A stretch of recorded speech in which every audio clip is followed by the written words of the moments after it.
Bonjour, je suis Dimitri Boujard, l'avocat investisseur. Je suis avocat inscrit au barreau de Paris depuis 1995. Je suis expert en investissement immobilier et fiscalité immobilière. Je suis moi-même investisseur depuis plus de 20 ans et je suis conférencier dans de nombreux séminaires immobiliers. Avant toute chose, abonnez-vous à ma chaîne YouTube et n'hésitez pas à cliquer sur la cloche pour activer les notifications. Je vais aujourd'hui vous parler dans cette vidéo de la condition suspensive d'obtention de prêt insérée dans les promesses ou les compromis relatifs aux ventes immobilières. Bien souvent, l'investisseur immobilier va avoir recours à un prêt pour pouvoir faire son acquisition. Donc il y a tout un processus préalable à la signature de l'acte notarié. On va avoir une offre de vente de la part d'un vendeur. On va faire une proposition d'achat, donc une offre d'achat. On va négocier éventuellement le prix. Et une fois que les parties sont d'accord sur le prix et sur les conditions, on va dire générales, on va pouvoir envisager la signature d'un compromis ou d'une promesse. Attention déjà à ce premier stade offre d'achat. Il arrive parfois que l'on me pose la question, j'ai une offre qui a été acceptée par le vendeur, mais celui-ci maintenant ne veut plus vendre, qu'est-ce que je peux faire? Très concrètement, est-ce que vous allez vraiment engager un procès pour essayer d'obtenir la vente forcée du bien? Moi, je ne le conseille à personne, parce que sans avoir signé même le compromis ou la promesse, aller en procédure juste sur une offre acceptée est extrêmement périlleux, va prendre des années, va être coûteux et va également avoir une incertitude quant au résultat. Donc, de ce point de vue, à ce stade des choses, j'ai plutôt tendance à dire, vous allez avoir les pires difficultés et passer plutôt à un autre bien. C'est regrettable, mais c'est comme ça. Ensuite, au stade du compromis ou de la promesse, l'une des clauses extrêmement importantes est la fameuse clause suspensive d'obtention de prêt. Qu'est-ce que cela signifie? Tout simplement que, en tant qu'investisseur immobilier, vous ne payez pas cash le plus souvent. Vous allez donc solliciter une ou plusieurs banques pour obtenir un prêt. Et c'est là que bien souvent, les choses se corsent. En effet, dans le document, promesse ou compromis, vont être précisées les caractéristiques du prêt que vous allez solliciter. Sa durée, son taux et surtout son montant. Évidemment, on va souvent aussi voir le nombre de banques que vous devez solliciter. Il est très fréquent qu'on précise que vous devez solliciter au moins 2 banques, ce qui signifiera par conséquent que si vous avez un seul refus de prêt, vous allez avoir des ennuis car vous n'aurez pas rempli aux conditions pour pouvoir faire jouer cette fameuse condition suspensive d'obtention de prêt. Mais en réalité, le point le plus litigieux est le montant du prêt. Pourquoi? Vous avez le bien qui est à vendre, on va dire 150 000 euros. Vous allez ajouter des frais de notaire pour l'acheter, à peu près 7,5 à 8% de la valeur. Éventuellement, vous allez avoir des travaux pour pouvoir mettre en location votre bien. Et donc, tout naturellement, vous allez peut-être solliciter la banque non pas à hauteur de 150 000 euros, mais 150 000 plus les frais de notaire, voire même 150 000 plus les frais de notaire et les travaux, et arriver à un total peut-être de 190 000.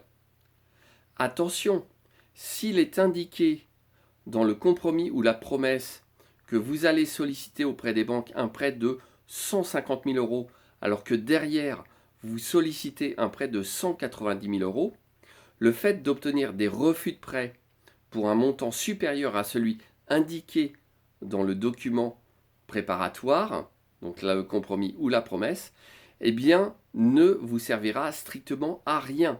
Votre refus de prêt, ce sera juste poubelle. Parce qu'en effet, vous n'aurez pas rempli aux conditions de cette fameuse clause, puisque les caractéristiques du prêt sollicité ne sont pas identiques aux caractéristiques indiquées dans le document que vous avez signé. Vous signez, vous engagez contractuellement.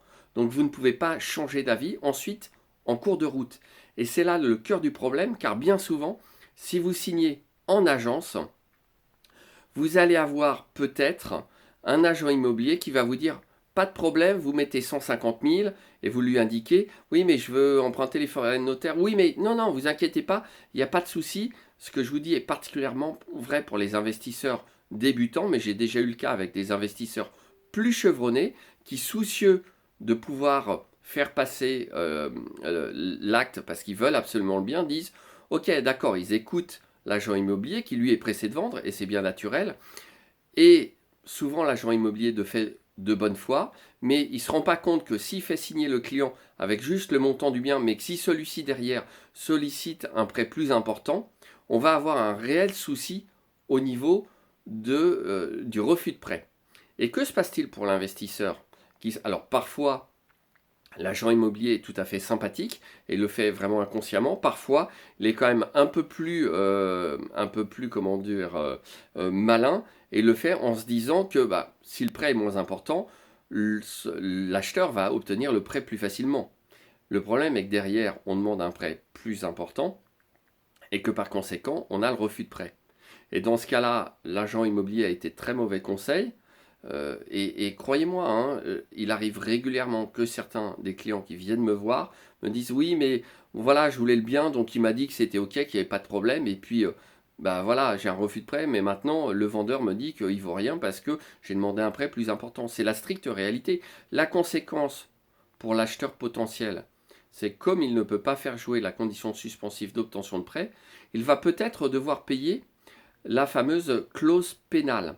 C'est une clause qui est destinée à indemniser le vendeur en cas de non-réalisation de la vente du fait de l'acheteur. Et lorsque l'acheteur ne peut pas faire jouer la condition suspensive, peut-être qu'il va devoir payer l'indemnité de 5 ou 10% de la valeur du bien qui est stipulée dans le compromis ou la promesse. Donc là, on est carrément sur des sommes très importantes avec des conséquences extrêmement importantes aussi. On a parfois soit une clause pénale, soit une indemnité d'immobilisation.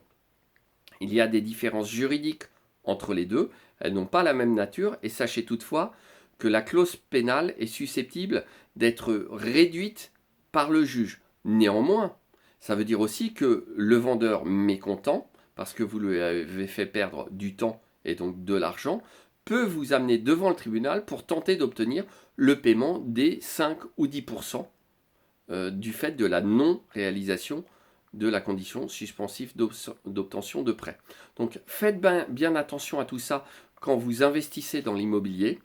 Ne vous laissez pas entortiller par parfois certains intervenants qui n'ont pas forcément les bonnes pratiques. C'est une des raisons pour lesquelles je conseille systématiquement aux investisseurs immobiliers de prendre leur notaire comme conseil lors de la signature du compromis ou de la promesse, car évidemment, ils auront tout le temps de relire. Le notaire, bien souvent, fera une relecture préalable du document et évitera de tomber dans ce genre d'erreur. Encore une fois, c'est un cas qui se présente malheureusement plus fréquemment que je ne le pense et qu'on peut le penser.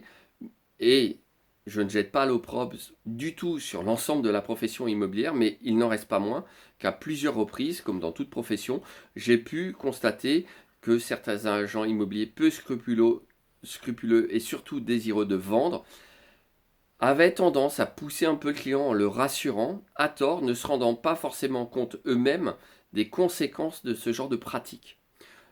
Donc voilà, c'est ce que je voulais vous indiquer dans cette courte vidéo. Ne vous faites pas avoir par des compromis mal rédigés.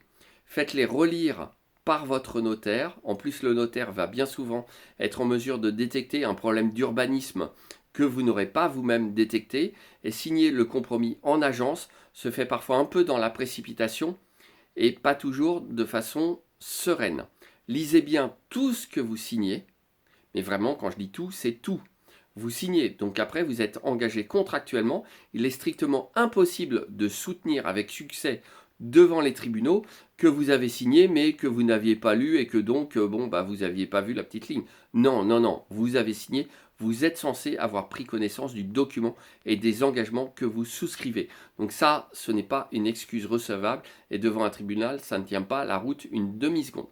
Voilà, encore une fois, j'espère que cette vidéo pourra éviter certains d'entre vous à éviter des ennuis, pourra aider certains d'entre vous à éviter des ennuis. Et je vous dis à très bientôt dans une nouvelle vidéo sur ma chaîne. Vous pouvez également me retrouver sur ma page Facebook Cabinet d'avocats des Bougeards ou encore sur Instagram sur l'avocat investisseur.